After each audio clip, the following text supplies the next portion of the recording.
Assalamualaikum teman-teman. Seperti biasa sebelum mulai Mimin mendoakan semoga teman-teman semua selalu dalam keadaan sehat walafiat. Oke, kali ini kita akan melanjutkan Martial Master versi novel bagian 415. Bagi yang baru bergabung, selamat bergabung. Dan bagi yang belum subscribe dulu lah agar Mimin tambah semangat lagi nih bikin videonya. Oke, kalau sudah kita langsung masuk ke isi ceritanya.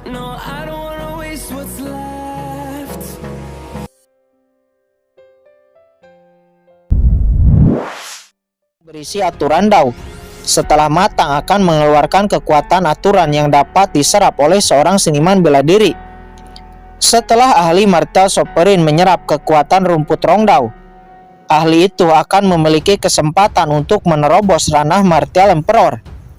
Bahkan jika di kehidupan sebelumnya Qin memiliki rumput Rongdao ini, mungkin Qin akan bisa menembus ranah Martial Emperor. Tunggu dulu, rumput Rongdao sangat berharga. Tapi mengapa tidak ada orang yang bergerak untuk memindahkannya?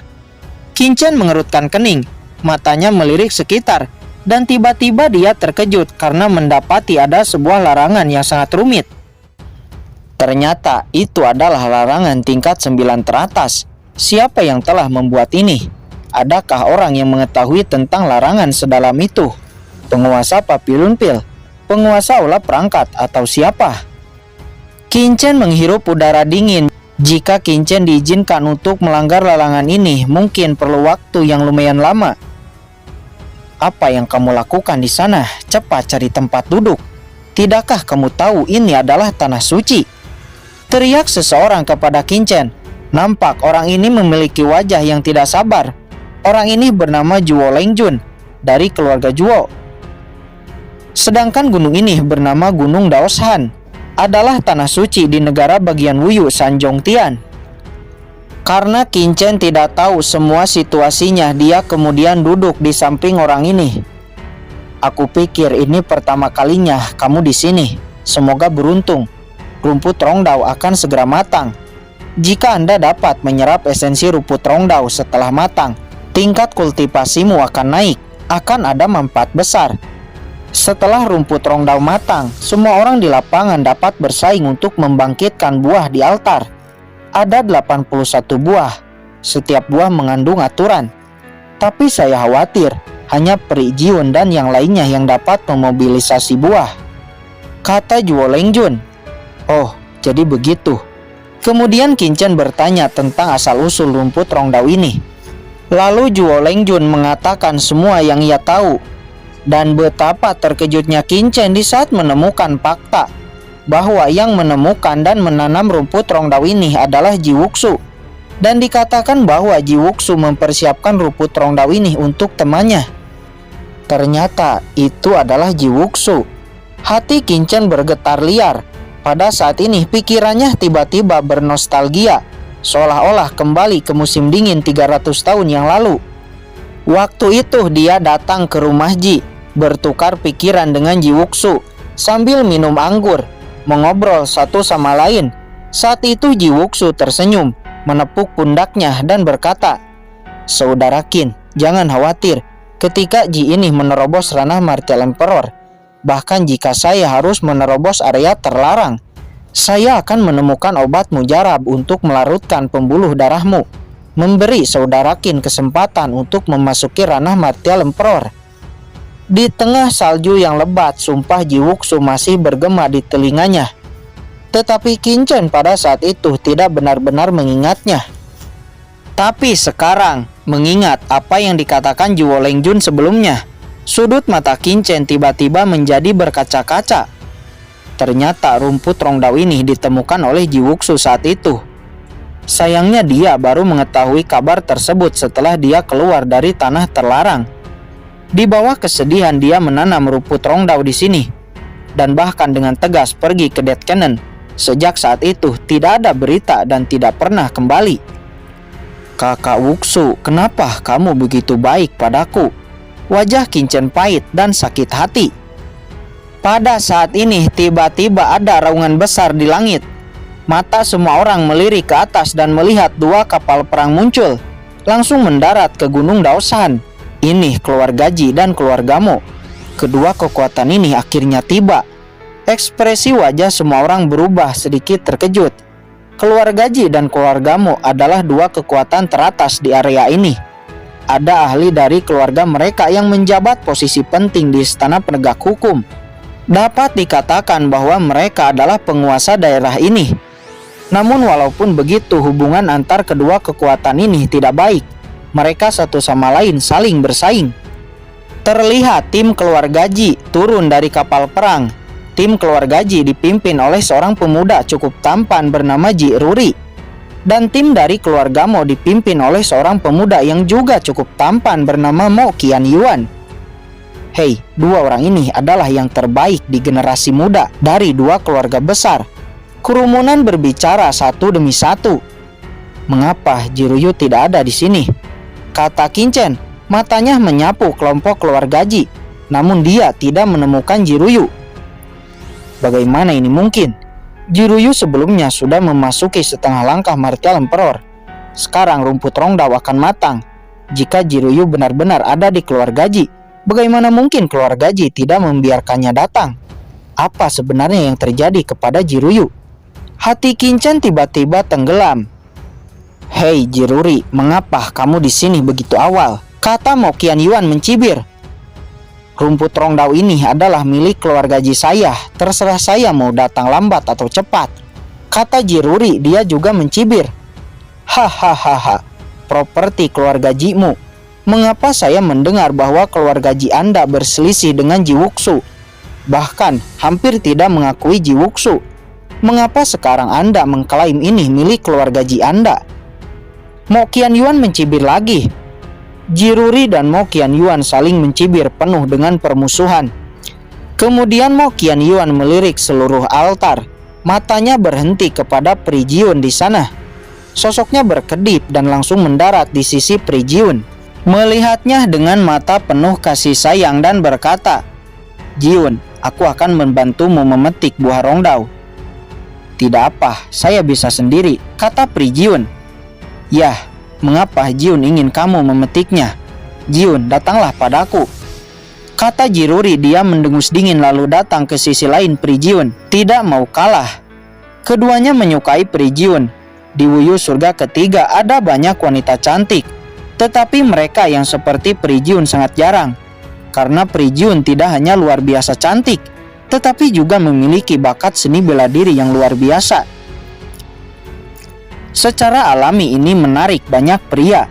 Terlebih lagi, meskipun keluarga Jiun tidak sama dengan keluarga Ji dan keluarga Mo, itu juga merupakan keluarga teratas di negara bagian ini. Peringkat kedua setelah keluarga Mo dan keluarga Ji. Baik keluarga Mo dan keluarga Ji telah berteman dengan keluarga Jiun dan berusaha mendapatkan dukungan dari keluarga Jiun. Saudara Jiun, abaikan saja mereka. Pada saat ini seorang gadis muda berjalan dari belakang Jiruri. Seorang gadis berusia 20 tahun. Dia adalah adik dari Jiruri. Namanya adalah Ji Ruxing. Dia memiliki hubungan yang baik dengan Pri Jiun. Ruxing, kamu juga ada di sini. Senang melihatmu kembali. Sekarang kamu telah menerobos ranah martial sovereign. Adikku seusiamu, tapi tidak sebaik dirimu, kata Pri Jiun. Kakak Jiun terlalu memuji. Tapi kakak Jiun dan kakak Ruyu sangat berbakat. Bagaimana bisa saya lebih lemah dari Anda? Kata Ji Ruxing berkata sambil tersenyum. Mendengar ini hati Qinchen tergerak. Mungkinkah Jiruri dan Ji Ruxing ini adalah kakak laki-laki dan adik perempuan Jiruyu? Awalnya Qinchen datang ke sini untuk mendapat rekomendasi Pri Jiun. Dia tidak berharap bertemu kakak laki-laki dan adik ipar perempuannya secara langsung, yang menjawab banyak masalah. Namun Qinchen tidak bertindak gegabah. Ini bukan saat yang tepat untuk melangkah maju. Dia harus menemukan kesempatan untuk menghubungi dua orang ini dan memasuki rumah keluarga Ji. Ruxing, mengapa saya tidak melihat Jiruyu? Saya dengar dia telah kembali ke rumah keluarga Ji. Mengapa saya tidak melihatnya? Rumput Rongdao ini akan sangat membantunya, kan? Kata Pri Jiun, dia bertanya dengan penasaran. Kakak Ruyu, dia... Ji Ruxing menghela napas, baru saja dia akan berbicara. Namun tiba-tiba sejumlah teriakan terdengar. Rumput rongdau sudah matang. Segera rumput rongdau memancarkan napas yang tidak biasa, langsung menyapu semua orang. Pada saat yang sama terlihat di rumput rongdau 9 daun. Setiap daun menyimpan 9 buah yang sangat istimewa, mekar dengan penuh warna dan mengeluarkan suara tahu. Kincen tidak peduli, dia duduk bersila menatap rumput rongdau dengan serius.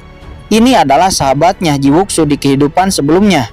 Bagaimana dia bisa menyia-nyiakan rasa sakit orang lain? Pada saat ini semua orang bergerak, membuat segel, memusatkan pikiran, mencoba mengaktifkan napas rumput rongdau. Saat ini Mo Qiankun dengan fokus memobilisasi aturan untuk membangkitkan rumput rongdau dan menarik buah dau. Di samping, Jiruri juga dengan panik memacu. Keduanya menembak dengan sekuat tenaga dan bersaing satu sama lain. Keduanya berusaha menjadi yang pertama untuk memacu buah dau. Beberapa saat kemudian akhirnya buah dau di depan Mo Qianyuan bergerak sedikit. Mo Qianyuan sangat senang dan meningkatkan kekuatan aturan. Buah bergerak seolah-olah akan melepaskan diri dari daunnya. Dan benar saja buah dau yang bergetar itu akhirnya terlepas dari daunnya, terbang keluar dan menyapu ke arah Mo Qianyuan. Sudut mulut Mo Qianyuan tersenyum sangat puas dan sombong. Hanya dalam waktu setengah batang dupa dia membangkitkan buah melebihi Jiruri. Apa? Semua orang yang ada di sana terkejut. Bahkan ekspresi Jiruri berubah karena buah dau di depannya belum tertarik. Tetapi Mo Qianyuan telah berhasil lebih dulu. Apakah ini berarti dia lebih rendah daripada Mo Qianyuan? Sementara ahli martial sovereign biasa mereka lebih terpana. Mereka bahkan tidak berpikir untuk membangkitkan buah dau. Mereka hanya menyerap esensi rumput rongdau ketika sudah matang, dan itu sudah cukup bagi mereka. Semua orang dengan semangat menyaksikan buah dau terbang menuju Mo Qianyuan. Dan Mo Qianyuan juga tersenyum, namun tiba-tiba ekspresinya berubah karena buah yang terbang ke arahnya tiba-tiba berbalik arah. Bagaimana ini mungkin? Dia terkejut, kemudian dia melihat buah itu ditarik oleh orang lain dengan mudah. Dia dengan gila mendesak kekuatan aturan untuk menarik buah itu kembali, tetapi tidak berhasil.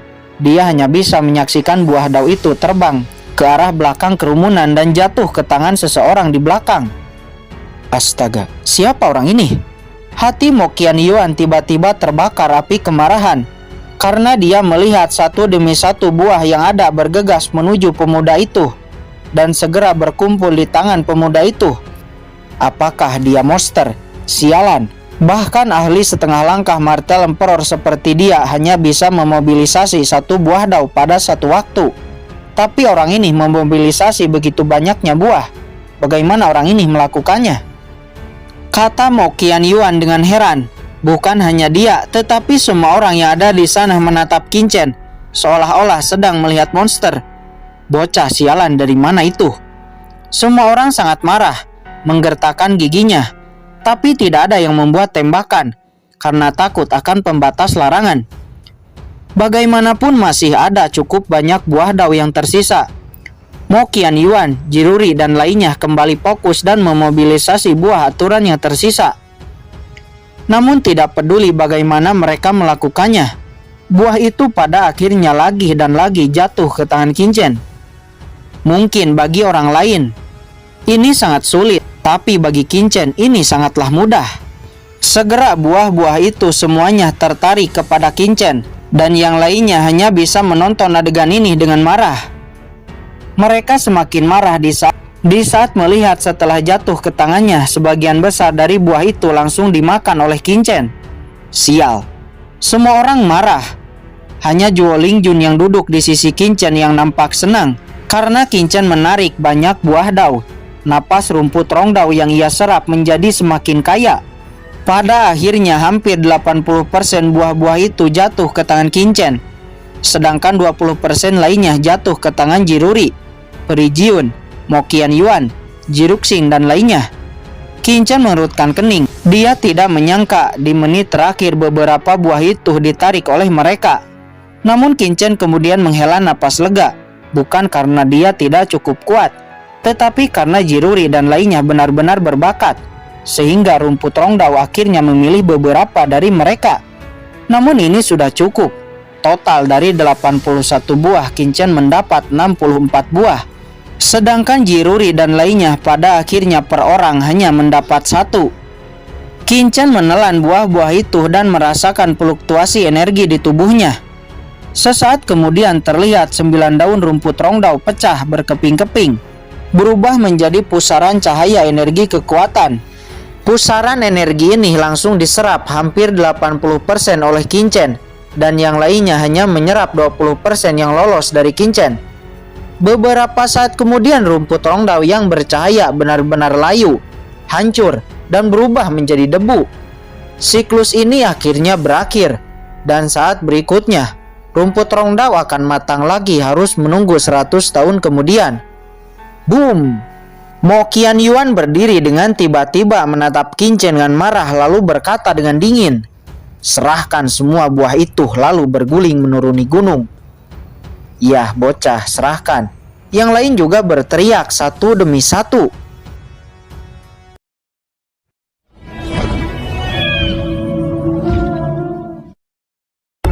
Oke guys, sudah dulu ya. Jangan lupa subrek biar lanjut terus ceritanya. Bagi yang sudah subrek, mudah-mudahan dimudahkan rezekinya. Mimin undur diri. See you next and goodbye.